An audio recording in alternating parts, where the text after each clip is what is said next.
What fake thing that happens in movies pisses you off? Digging graves in wooded areas. There are peeping roots everywhere. You can't dig a 6-foot grave with a pair of shovels in an hour. That speep takes time. Mafia guys, mobsters or hitmen. People who are in the business of killing people and disappearing inconveniences are intentionally clumsy or stupid when it comes to kill the protagonist. No double tap, overcomplicated killing, taking their sweet time, not putting more than one or two henchmen for a particularly dangerous hostage. Hacking anything in seconds. I'm accessing the mainframe to open the security doors for you. Clickety clack click click clickety click rapidly. I'm in. Other guy, you really are the best hacker. Huh. Oh, I didn't hack it. I just typed admin in both the login and password fields. Must places never change that speed. They never seem to make mistakes typing either. You never hear the telltale sound of the backspace key. Are people shooting at you? Take cover behind anything. Car doors, drywall, couches, tables, cardboard boxes. It doesn't matter. Everything is bulletproof. The worst offender is a couch. You're telling me machine guns won't go through a couch? 1. Where a witness confesses on the stand. 2. There's sudden surprise prosecution evidence. 3. Witnesses monologuing on the stand. 4. Minimal hearsay objections. 5. So much forensic evidence. Drives me batty. Objection, Your Honor. On what grounds? Witness is narrating. Sustained. Movie over. When someone throws a grenade into a building and the whole building blows up. Grenades in movies either destroy everything in a mile radius or they are the equivalent of light shove. There is no in between. And there's always a fireball. Grenades don't make much fire. The fresh out of college student scoring a great apartment in a swanky part of town while working minimum wage job for themselves. In reality, you'd have 4 roommates for such a place, or you're living in a dump in a bad part of town. And they and their friends always get the same table at their usual hangout, like it's reserved specifically for them. After a hit to the head, or being knocked unconscious, people are fine after a minute. Concussions don't seem to exist in movies. It's super bad for you. God bless Archer. Shooting the monitor as a way of stopping the computer. Alright, let me tell you the good news. We don't need the monitor. Oh my god, I love Spider-Verse so damn much. Especially that scene. Laughed my ass off the first time. I know it's the most common one, but since it hasn't been mentioned yet, I'll mention it. Gun reloads all lack thereof, and the insane amount of ammunition the protagonist is carrying.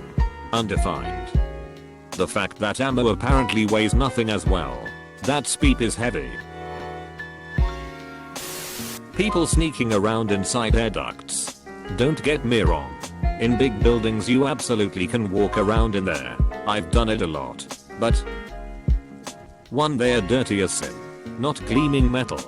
2. There are screws poking in there and sharp edges everywhere. 3. There are lots of barriers to movement. Fans. Filters. Humidifiers. Dampers and fire dampers. All of those would stop your progress. 4. It's not a quiet process. That metal bangs and clunks like crazy under your weight. Reminds me of the Mythbusters episode where Adam tries sneaking through a duct using magnets, and it sounds like a damn cannon. Movie depictions of childbirth are often ridiculously wrong. They make it look so easy, quick, and clean. This is not the case.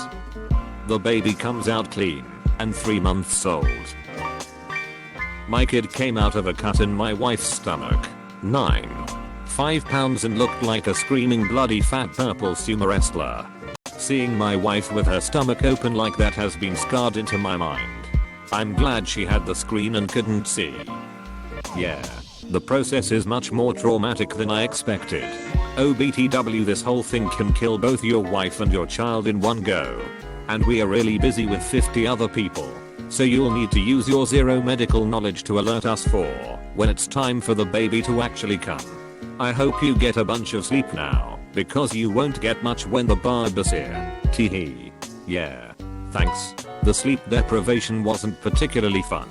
Meanwhile, over here at T30 minutes I'm thanking God that I don't have to plan 2 funerals, while also trying to chit chat with a billion relatives that I didn't know I had, all trying to see Thad Rabbi. Homes are always spotless and ridiculously large, and inhabited by people who were taken from House Hunters Central Casting. She is a part-time kindergarten teaching assistant. He plays the tambourine in a Fleetwood Mac cover band. Their budget is $12 million. Gotta love the marketing intern that lives in a spacious New York City apartment by herself. Fire, lava, etc. Has no heat. People can be suspended over a volcano, or in the case of The Hobbit, surf on molten metal and no one gets so much as a blister. Add to this, characters falling into the lava and sinking like it's just glowing yellow pudding. Setting aside that they'd probably actually burst into flame and steam on contact if not before. Lava still has the density of rock. You ain't gonna sink into that. Don't forget that it's okay to breathe the superheated gases coming from the lava too.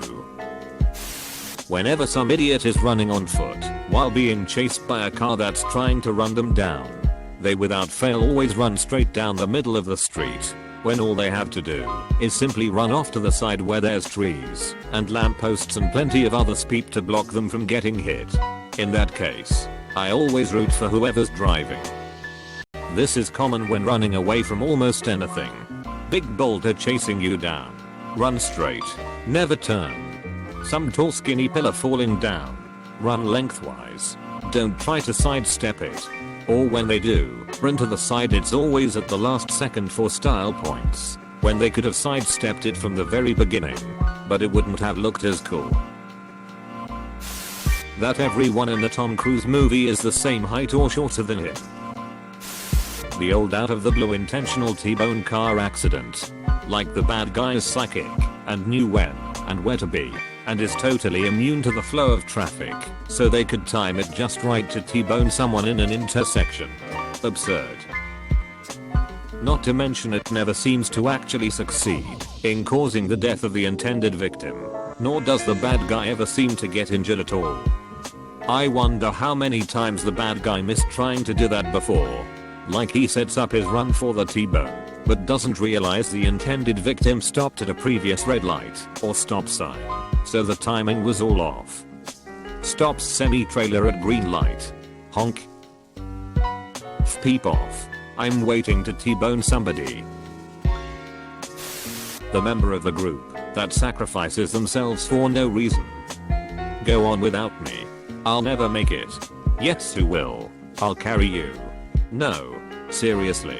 Go on. The writer needs me to die here, so that I'm not with you guys when you need me later, or so that you can use me as backquote he would have wanted you to. Excuse. But it doesn't make sense for him to die here. Sir, I'm going to need you to get all the way off my back about this. When watching a show with intelligence operatives or some top secret command facility, everyone has Bluetooth earbuds and are handing each other classified files on USB sticks. In reality, bringing wireless devices and portable media like that into a top secret classified facility would be punishable by up to 5 years in prison. That a sample can be DNA processed in 2 minutes, so you know who your killer is. On Lucifer, it's so over the top. I'm not even mad. The CSI chick will be standing over the body at the crime scene and tell them what the lab results were. Ella really is crazy with that. Another thing I love is when they're in some kind of crisis and Ella's like, I can run it in the lab, but it will take some time. And someone else is like, we don't have time. Which allows Ella to magically get DNA results in 2 minutes. Every time a car drives off / stops, there's a sound of tires screeching. Even if on a dirt road. Slight inconveniences that could easily be solved that are the main conflict of the movie. Hallmark anyone. 30 to 40 year olds living high school or even junior high level drama. Bad science talk in general. Quantum nanotechnology. English please. Acting like an easily removable piece of duct tape silences someone. When I was a teenager I played with duct tape often. And I felt the need to test this trope. I put a single piece of duct tape over my own mouth and gave it the best seal I could give. I was able to remove it with my tongue in just a few seconds.